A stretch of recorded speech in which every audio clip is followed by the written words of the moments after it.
11ஆம் வகுப்பு பொருளாதாரம் பாடம் 9 இந்தியாவின் மேம்பாட்டு அனுபவங்கள். இந்த பாடத்தில் இருக்கிற 100 மிக முக்கியமான கேள்விகளை பார்க்க போகிறோம்.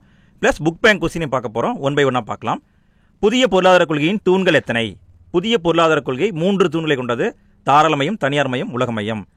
நாணய மாற்று வீதத்தின் அடிப்படையில் உலக மொத்த ஜிடிபியில் இந்தியாவின் பங்கு 2.99%. உலக மக்கள் தொகையில் இந்தியாவில் இருப்பவர்கள் 17.5%. உலக நிலப்பரப்பில் இந்தியாவின் சதவிகிதம் 2.4%.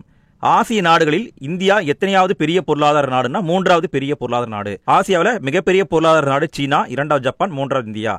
ஆசியாவின் ஜிடிபியில் இந்தியாவின் பங்கு 8.50%. புதிய தொழில் கொள்கையை அறிவிக்கப்பட்ட ஆண்டு 1991 ஜூலை 24. புதிய தொழில் கொள்கையின் முதன்மை நோக்கம் என்னன்னா நிறைய நோக்கங்களை கொண்டது.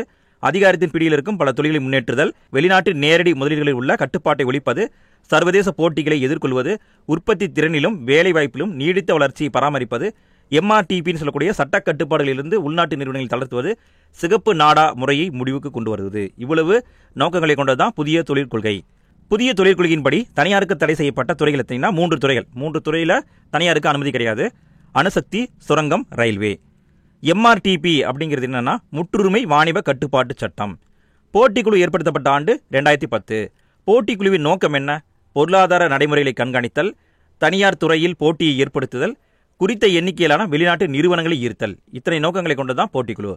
அடுத்தது வெளிநாட்டு முதலீடு ஊக்குவிப்பு வாரியம் FIBF எதற்காக உருவாக்கப்படுதுன்னா 2 நோக்கத்துக்காக உருவாக்கப்பட்டது. தேர்ந்தெடுக்கப்பட்ட பகுதிகளில் நேரடி வெளிநாட்டு முதலீடு செய்ய பன்னாட்டு நிறுவனங்களை தொடர்பு கொள்ளுதல், வெளிநாட்டு முதலீட்டை ஊக்குவித்தல். இந்த 2 நோக்கத்தை கொண்டதான் FIBF. பசல் பீமா திட்டம், பிரதம மந்திரி பயிர் காப்பீட்டு திட்டம் எப்பொழுது உருவாக்கப்பட்டதுன்னா 2016 பிப்ரவரி 18. பசல் பீமா திட்டத்தின் சந்தா தொகை எவ்வளவு? சந்தா தொகை ஒவ்வொன்றுக்கு தகுந்த மாதிரி மாறும். கோடைகால பயிர்னா 2%, குறுவை சாகுபடி பயிர்னா 1.5%, தோட்டப்பயிர் மற்றும் பணப்பயிர்னா 5%. உலகின் காய்கறி உற்பத்தியில் இந்தியாவின் இடம் 2. அத்தியாவசிய பொருட்கள் சட்டம் இயற்றப்பட்ட ஆண்டு, இங்கே பொருட்கள் போட்டாங்க, தப்பு. அத்தியாவசிய பொருட்கள் சட்டம் இயற்றப்பட்ட ஆண்டு 1955. குளிர்பதன கிடங்கு ஆணை சட்டம் எப்பொழுது இயற்றப்பட்டதுன்னா 1964. குளிர்பதன கிடங்கு ஆணை சட்டம் எந்த பிரிவின் அடிப்படையில் இயற்றப்பட்டதுன்னா அத்தியாவசிய பொருட்கள் சட்டம் அந்த சட்டத்துடைய 3வது பிரிவின்படி இயற்றப்பட்டது. KCCன்னு சொல்லக்கூடிய கிசான் கிரெடிட் கார்டு அல்லது உழவர் கடன் அட்டை எல்லாமே ஒன்று தான். இந்த திட்டம் எப்பொழுது தொடங்கப்பட்டது? 1998. கிசான் கிரெடிட் கார்டை வழங்கும் வங்கி நபார்டு வங்கி. நபார்டுனா விவசாய மற்றும் கிராமப்புற மேம்பாட்டிற்கான தேசிய வங்கி. நபார்டு என்பதன் விரிவாக்கம் என்ன? National Bank of Agriculture and Rural Development. வேளாண்மை, தோட்டப்பயிர்கள், கால்நடை பொருட்கள் ஆகியவற்றை வர்த்தகம் செய்வதற்கு மாநில அரசாங்கத்தால் உருவாக்கப்பட்ட சட்டப்பூர்வமான அமைப்பு என்ன அப்படின்னா விவசாய பொருளுக்கான அங்காடி குழு APMC. APMCயின் விரிவாக்கம் என்னன்னா அக்ரிகல்ச்சரல் ப்ரொடியூஸ் மார்க்கெட் கமிட்டி. வர்த்தக கொள்கை இயற்றப்பட்ட ஆண்டு 1992 ஏப்ரல் 1. வர்த்தக கொள்கையின்படி தடை செய்யப்பட்ட பட்டியலில் உள்ள பொருட்களின் எண்ணிக்கை 71 பொருட்கள். 71 பொருட்களை தடை பண்ணியிருக்காங்க. இறக்குமதிக்கான தீர்வைகளை பெருமளவு குறைக்க பரிந்துரை செய்த குழு ராஜா செல்லியா குழு. ராஜா செல்லியா குழு பரிந்துரைத்த இறக்குமதி வரி குறைப்பு சதவீதம் உச்ச அளவாக 50%, 50% கம்மி பண்ணணும்னு சொன்னாங்க. புதிய வெளிநாட்டு வாணிப கொள்கையை அரசு அறிவித்த ஆண்டு 2015 ஏப்ரல் 1.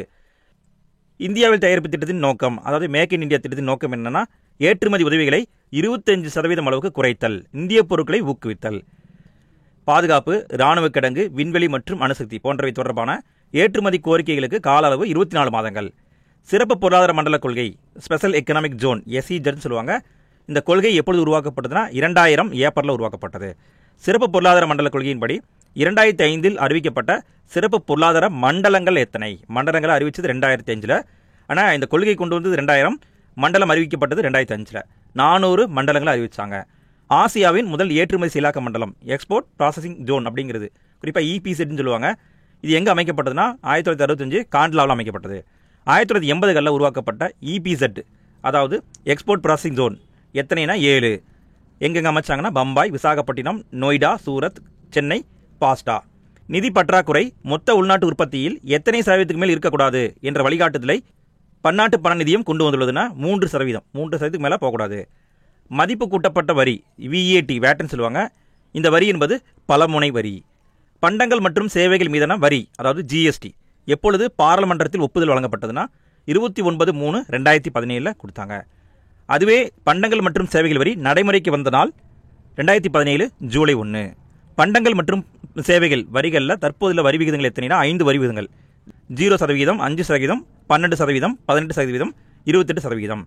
GST நன்மைகள் என்ன? நன்மைகள் என்பது அடுக்கு வரி விளைவுகளை நீக்கியது, ஒரு முனை வழியாக உள்ளது, சிறிய நிறுவனங்களுக்கு கலவை திட்டங்கள் உள்ளது, பதிவுக்கான வாசலாக உள்ளது.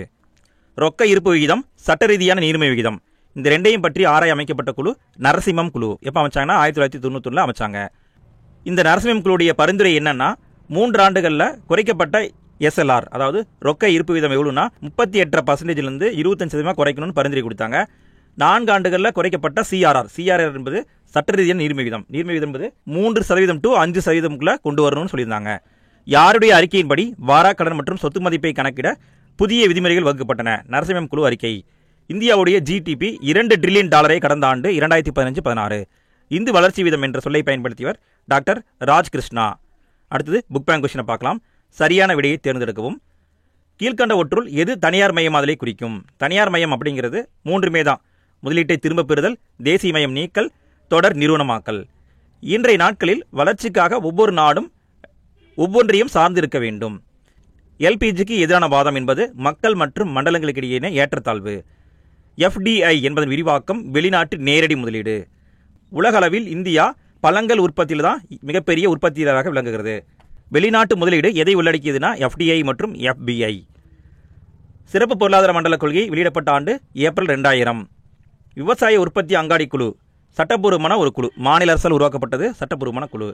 பண்டங்கள் மற்றும் பணிகள் வரி என்பது பலமுனை வரி மற்றும் அடுக்கு விளைவுகள் அற்றது.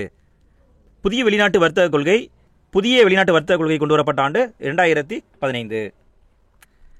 நிதித்துறை சீர்திருத்தங்கள் முக்கியமாக எதுக்கானதுன்னா காப்பீட்டுத்துறை, வங்கித்துறை ரெண்டுக்குமானதான் நிதித்துறை சீர்திருத்தம்.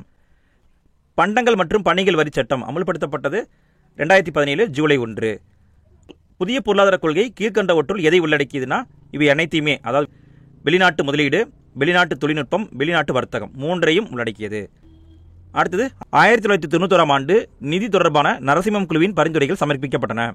உழவர் கடன் அட்டையை பயன்படுத்தி விவசாயிகள் எந்த வங்கியில் கடன் பெற முடியும்னா, அதாவது கொடுக்கறது நபார்டு பேங்க்கு, பட் எங்கே வேணாலும் எடுத்துக்கலாம். கூட்டுறவு பேங்க்கு, பிராந்திய கிராமப்புற வங்கி, பொதுத்துறை வங்கி எல்லாத்திலிருந்தே நம்ம கடன் வாங்கிக்கலாம்.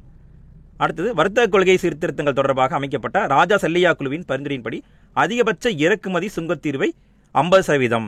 இந்தியாவில் முதல் சிறப்பு பொருளாதார மண்டலம் ஏற்படுத்தப்பட்ட இடம் காண்ட்லா. ராஜ் கிருஷ்ணாவால் வார்க்கப்பட்ட இந்து வளர்ச்சி விகிதம் என்பது குறைவான பொருளாதார வளர்ச்சியை குறிக்கும். ஜிஎஸ்டியில் அதிகபட்ச வரி விதிப்பு 28% ஆகும். தொழில் உடைமையை பொதுத்துறையிலிருந்து தனியார் துறைக்கு மாற்றுவது தனியார் மயமாக்கல் அப்படின்னு சொல்லுவாங்க. இந்த வீடியோவில் கிட்டத்தட்ட ஒரு 100க்கு மேற்பட்ட கொஸ்டினை பார்த்துட்டோம், புக் பேங்க் கொஸ்டினை பார்த்துட்டோம். இதே மாதிரி நிறைய வீடியோ போட்டிருக்கோம். பார்க்காதவங்க எண்டு ஸ்க்ரீனில் கொடுக்குறேன், பார்த்துருங்க. இந்த வீடியோ உங்களுக்கு பிடிச்சிருக்குன்னு நினைக்கிறேன். இந்த வீடியோ பிடிச்சிருந்தா மறக்காமல் ஒரு லைக் தட்டி விட்டுருங்க. இந்த வீடியோவை 1 முறைக்கு 2 முறை கேட்டிங்கனாவே உங்கள் மைண்டில் எல்லாமே பஞ்சிரும். இதே மாதிரி நிறைய வீடியோ போட்டிருக்கோம், அறிவியலுக்கும் போட்டிருக்கோம், தமிழுக்கும் போட்டிருக்கோம். பார்க்காதவங்க போய் பார்த்துருங்க. மீண்டும் அடுத்த வீடியோ சந்திக்கலாம். நன்றி.